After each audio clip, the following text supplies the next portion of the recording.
বাস্তুৰ কথা খুব ধুনীয়া এটা কথা কৈ দিছোঁ সকলোৰে বাবে প্ৰযোজ্য আৰু সকলোৰে প্ৰয়োজন আমি সদায় নিজৰ বাসস্থানটো বনাবৰ কাৰণে চেষ্টা কৰোঁ আৰু জীৱনৰ সেয়াই আটাইতকৈ ডাঙৰ লক্ষ্য থাকে আমাৰ কাৰণে আৰু আমি যেতিয়া ঘৰ বনাওঁ বা মাটি এডোখৰ কিনি পেলাই যেতিয়া আমি ঘৰ বনাওঁ বা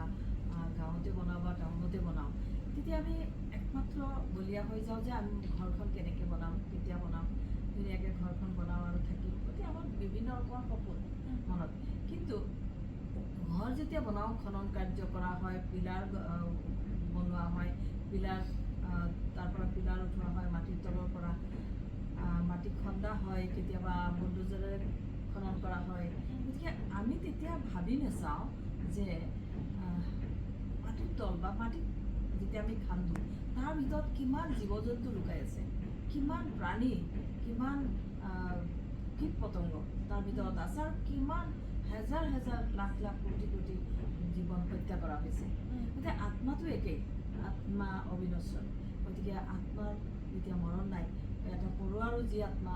এজন মানুহৰ একে আত্মা একে সমান আত্মা মোৰ গাত যি এটা পৰুৱাৰ গাতো একে আত্মা যে এই যে আত্মাৰ যে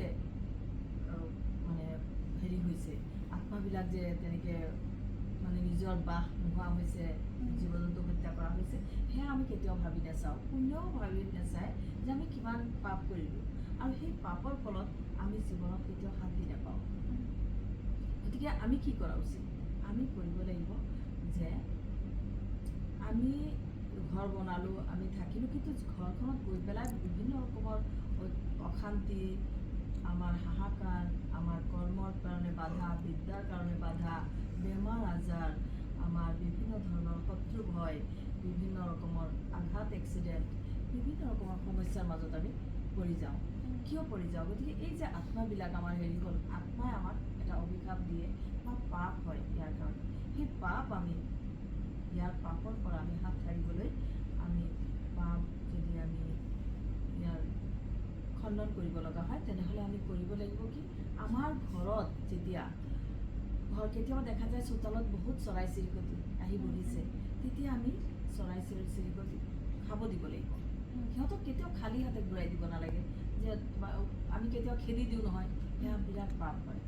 গতিকে এই চৰাই চিৰিকটিবিলাকেই সেই আত্মাৰ ৰূপবিলাক আহি আহি আমাৰ পৰা কিবা বিচাৰে তেতিয়া আমি তাহাঁতক খাব দিব লাগে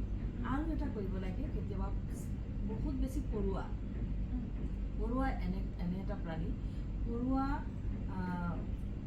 মাটিৰ ওপৰৰ পৰা 30 ফুট দলৈকে ঘৰ বনায় আৰু সেই ঘৰবিলাক ইমান ধুনীয়া পৰুৱাৰ ইমান ডাঙৰ সাম্ৰাজ্য তাত পৰুৱাৰ নিজা ঘৰ এটা ৰুমত এটা পৰুৱা থাকে নিজা নিজা চকীও এটা ৰুম থাকে মানে সিহঁতে ইমান ধুনীয়াকৈ থাকে কিন্তু তাহাঁতকো হত্যা কৰা হয় আমি মাটিৰ তলত বহুত পৰুৱা এনেকৈ ধ্বংস কৰা হয় সেইকাৰণে পৰুৱাক আমি খাব দিব লাগে আটা চেনি আৰু পৰুৱা যি খায় নাৰিকল আটাইতকৈ ভাল হয় এটা নাৰিকল মুখখন খুলি থৈ পেলাই মুখখন অকণমান ফুটা কৰি দি নাৰিকলটো ক'ৰবাত থৈ দিব লাগে ঘৰৰ চুকত বা বাহিৰত তেনেকৈ থৈ দিলে সিহঁতে আহি বহুত নাৰিকল খাই ভাল পায় আৰু সেই নাৰিকল খাই আমাক আশীৰ্বাদ দিয়ে বগা বস্তু সদায় ভাল বগা বস্তু দান কৰিব লাগে গতিকে পৰুৱাই আশীৰ্বাদ দিয়ে আটা দিব লাগে চেনি দিব লাগে মিঠা জাতীয় বস্তু দিব লাগে পৰুৱা তেতিয়া সেয়া খাই পেলাই আমাক আশীৰ্বাদ দিয়ে তাৰপিছত কেতিয়াবা দেখা যায় যে ভিকাৰী আহে আমাৰ ঘৰলৈ ভিক্ষা খুজিবলৈ আহে তেওঁলোকে আহি পেলাই ভিক্ষা খুজিবলৈ আহে বহুতে কি কৰে অকণ মানে নিদিয়াকৈ অকণমান হয়তো খেতিও দিয়া যায় কেতিয়াবা সময় নাই দিগদাৰ আজিকালি মানুহ বহুত ব্যস্ত নিদিয়াকৈ তেনেকৈ ঘূৰি যায় সেই বস্তুটো কেতিয়াও কৰিব নালাগে ভিকাৰকো আমি খালী হাতে ঘূৰাই দিব নালাগে তেনেহ'লে কি হয় আমাৰ পুণ্য অৰ্জন হয় আৰু পুণ্য অৰ্জনৰ ফলত যি আমি পাপ কৰিছিলোঁ যি আমি জীৱ হত্যা কৰিছিলোঁ সেই হত্যাৰ আমাৰ